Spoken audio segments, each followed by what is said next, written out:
If you have paraskevidecatria today is not your day. That's right, paraskevidecatria is fear of Friday the 13th and the accidents, mishaps, and misfortunes thought by some to occur on that day.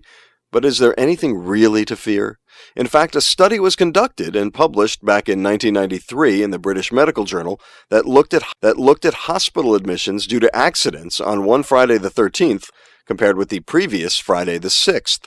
The researchers tracked traffic on a highway in one part of England and found that many fewer cars were on the road on the 13th, perhaps due to people being leery of driving on that day, but hospital admissions in that area due to traffic accidents were actually higher. 45 people were admitted on the 6th, but 65 people were admitted on the 13th.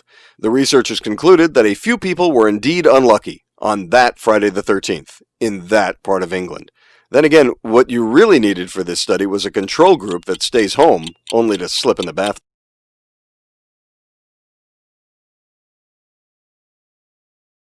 Here's a tale of genes, smells, and pigs.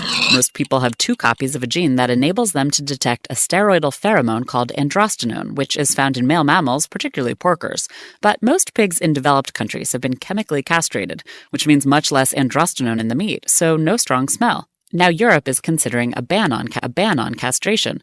Might pork from these intact males smell bad to people with the right genes? Researchers recruited 23 volunteers who were screened for the ability to smell androstenone. Tests showed that those who were sensitive to the compound did indeed have 2 copies of the gene, and those who didn't notice it or didn't think it smelled bad mostly had 1 or no copies.